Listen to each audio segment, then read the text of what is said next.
In this video, we will learn how to solve differential equations for Calculus 2.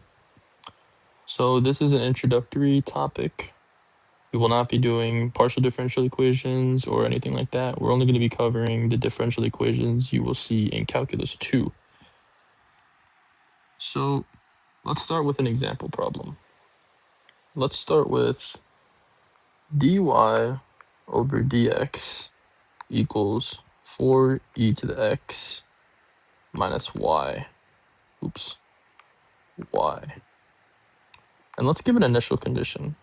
Let's give it a condition that y of 0 equals the natural log of 9.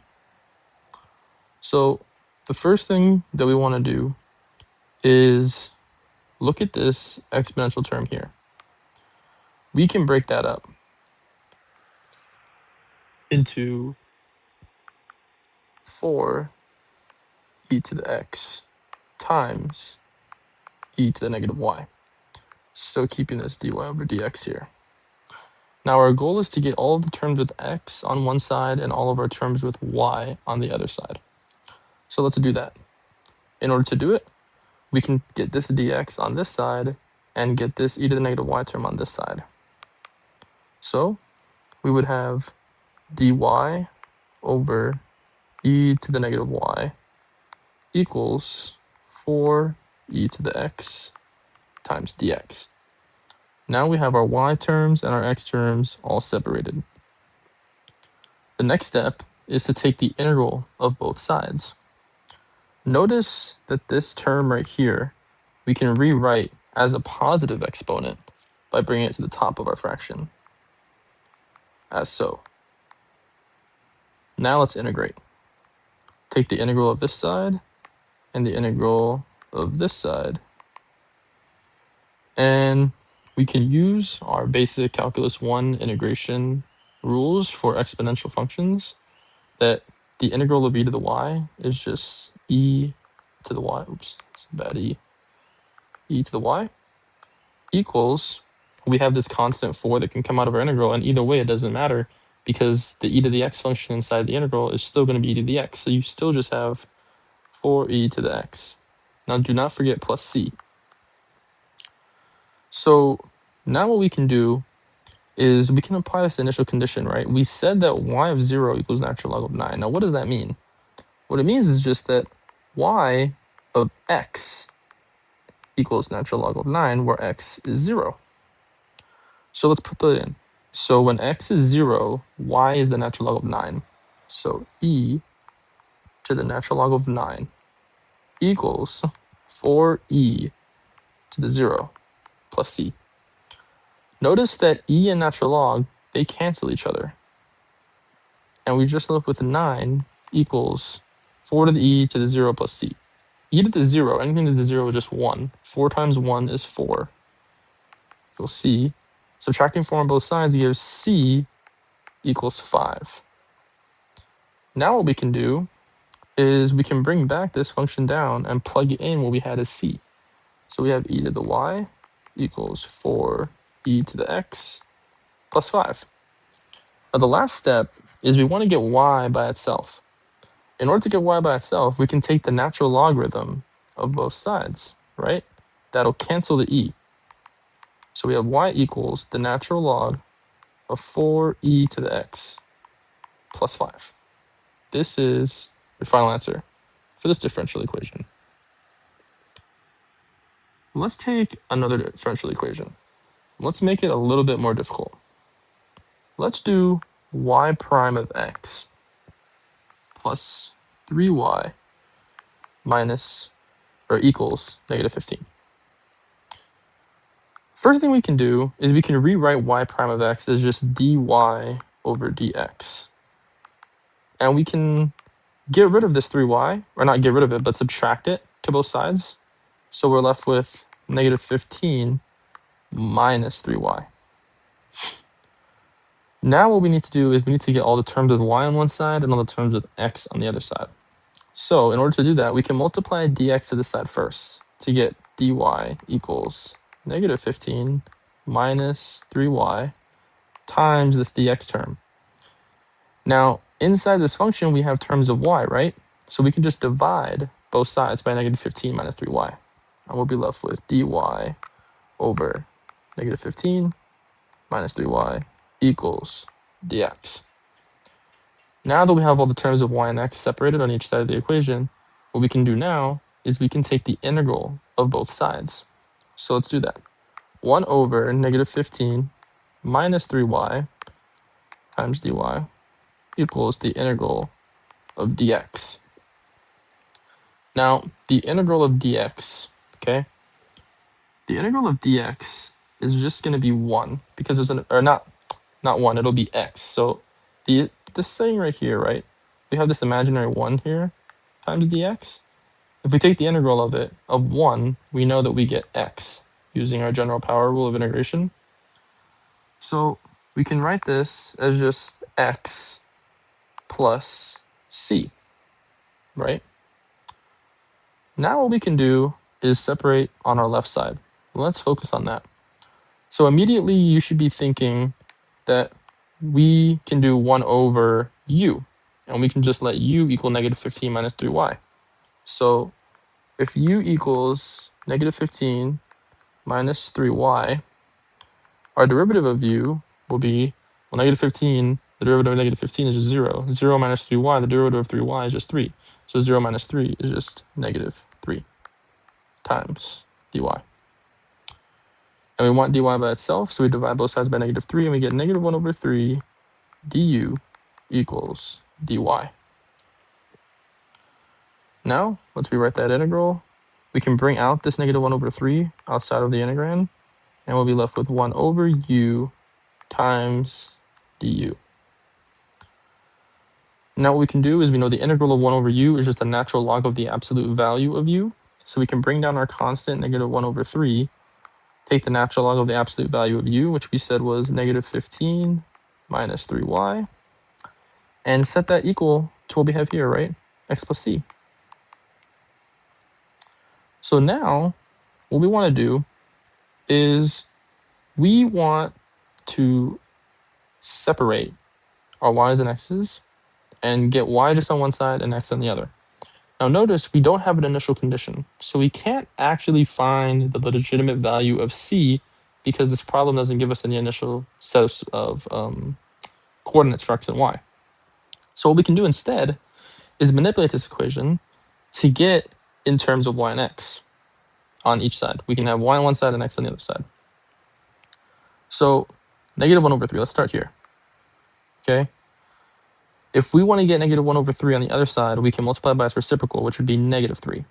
So the natural log of the absolute value of negative 15 minus 3y equals negative 3 minus 3c, right? Because we just basically multiply both sides by negative 3. And if we jump the negative 3 in, that's what we get. Oh, wait, I forgot x.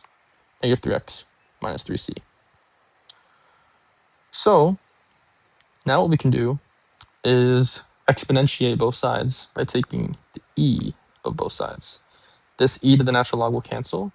We're left with the absolute value of negative 15 minus 3y equals e to the negative 3x minus 3c. Now, if you remember from the other problem, we can break this up by doing this. So we're going to keep this side the same, and it's just going to be e to the negative 3x times e to the negative 3c. So now by looking at this, what I'm doing is I'm looking at this e to this negative 3c. Well, c is just a constant, and there's no x's or y's in this entire term right here. So it's really just a number. And we can represent just a number as anything. We can say it's a, b, c, d, e, f, g. So let's denote this function as just a. So we now have negative 15 minus 3y equals e to the negative 3x times a. Let me separate this. You get confused. So now what we can do is we can actually get this 15 and bring it over here. So we'll have negative 3y equals a to the e negative, or e to the negative 3x. Right? I just brought a in front here. So now we have a positive 15 on this side of the equation. Now we want to get terms of y. How do we get terms of y? Well, look at this side. We just have this negative 3 here that's on the y. So we can divide both sides by negative 3, right? So dividing both sides by negative 3 gives us y equals a over negative 3 e to the negative 3x minus 5, because 15 divided by negative 3 gives us negative 5. Now, you technically can go a little bit further on this, and you could just see and look at this a to the negative 3 term and be like, okay, well, a is just another constant divided by negative 3, which is another constant.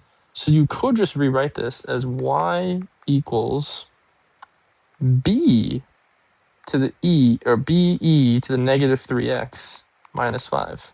And that's a totally another way to do it if you think about it logically. Either one of these are right? So we can do either one of these, but it's kind of up to your professor which way he prefers you to write it. And yeah, so that is problem 2. So now let's try one more, just to make sure that we really understand these differential equations. So this one's going to be a very difficult one. And the reason I'm giving you a difficult one is because sometimes you may get problems in calculus that are more difficult than others. And sometimes you have professors that suck. So to prepare you for that, let's take a harder one so you can be ready. Let's take dy over dx equals y over square root of x squared plus 1. So what I mean by a hard one is that instead of using, basic integration techniques like we did, what was it, like u sub here, I mean, that's easy integration techniques. This one is going to require a calculus 2 level integration technique, specifically trigonometric substitution. So let's see how that happens.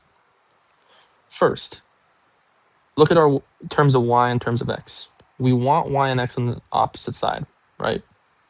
So what we can do is we can multiply both sides by dx and get dx over here. So we have dy equals y over square root x squared plus 1 times the dx. And then what you can do after that is just divide both sides by y, right? Because we have this y up here. See right here, we have the y. We can divide both sides by y and we get dy over y equals 1 over the square root of x squared plus 1 times dx.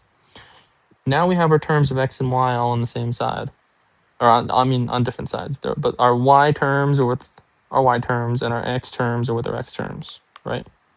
So now we integrate both sides. So let's take the integral of 1 over y times dy equals the integral of 1 over the square root of x squared plus 1 times dx. Let's start with the left side, the easy side, right? We already know that the integral of 1 over y is just going to be the natural log of the absolute value of y, right? We know that. That's elementary. Now, this part of our integral right here, this is where we have our problem. In order for us to take this integral, we have to use trigonometric substitution. It is the only way to solve this integral, or the only reliable way, I should say. So if you don't know how to solve a trigonometric substitution integral, I have another video on my channel that you can watch that explains specifically how to solve trigonometric substitution problems. And that video will probably help you a lot in Calculus 2 because advanced integration techniques like that show up a lot. So let's do this. I'm not going to go super in depth with it. I'm just going to kind of write things out.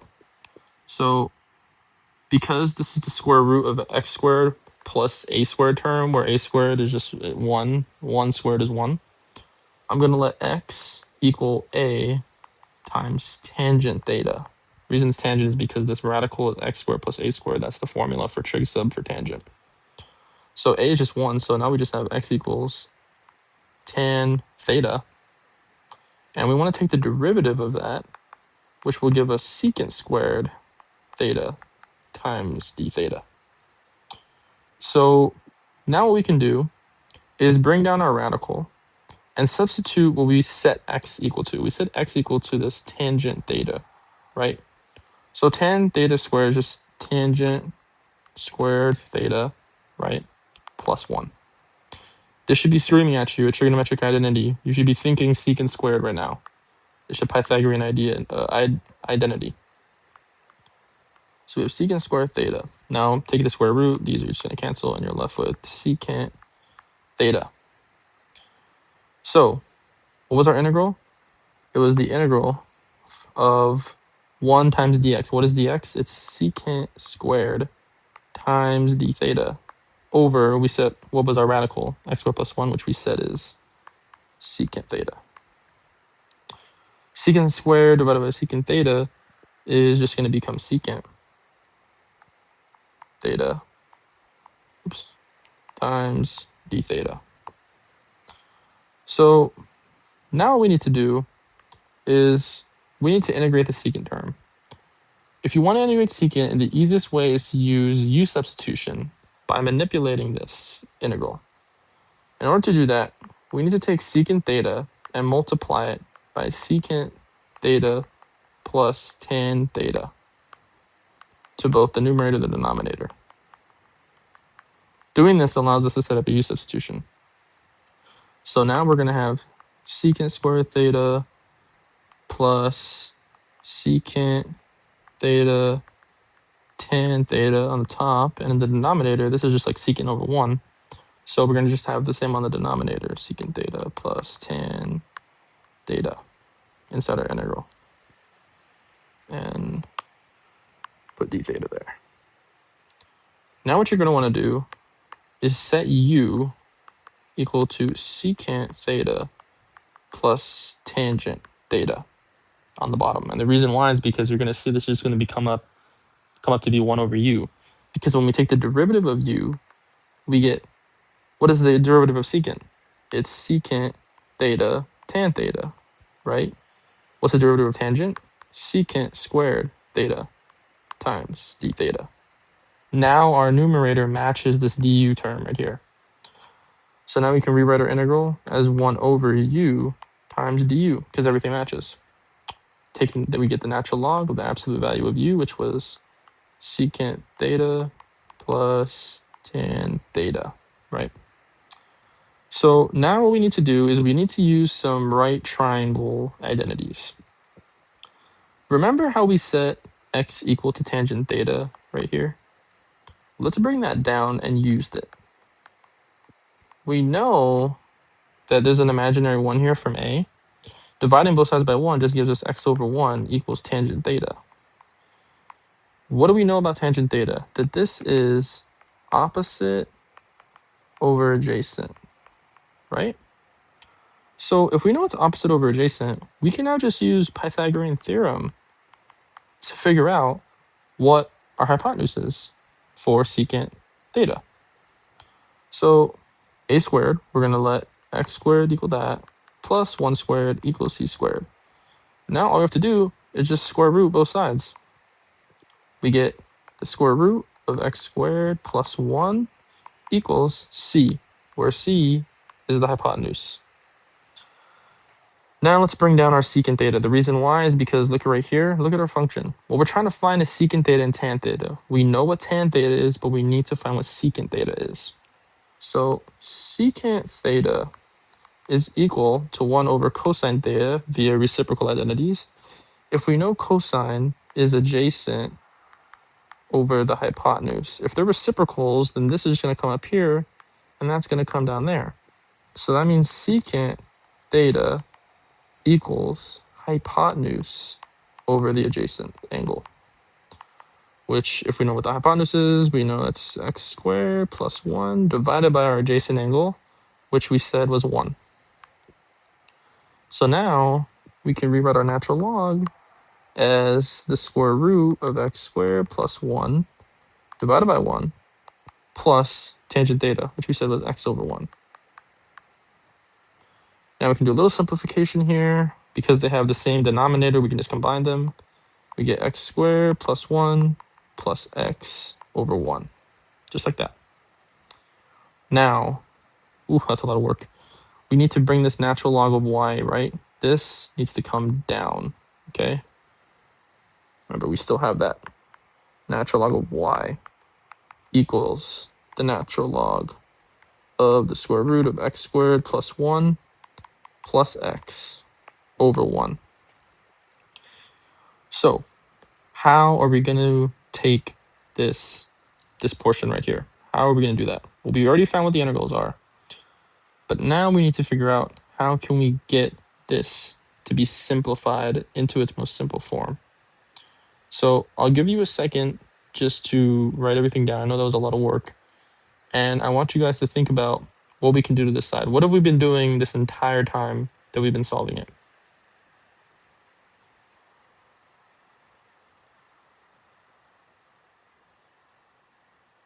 Okay, hopefully you guys got it. So we're going to actually exponentiate both sides of the integral. Do not forget that you still have this plus c constant here, right? So if we exponentiate both sides, we're going to get this to cancel, and we're just left with the absolute value of y equals e to the natural log of the absolute value of x squared plus 1 plus x over 1 plus c, right? Now, we can simplify this a little bit, and using our exponential rules, we know that we can just rewrite this for 1 plus x of e to the c, right? Just being multiplied to each other.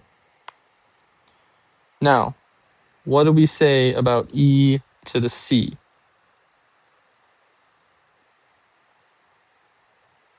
Right, it's a constant. Remember from our above integral, e to the c is just a constant. X and y, there are no variables attached, right?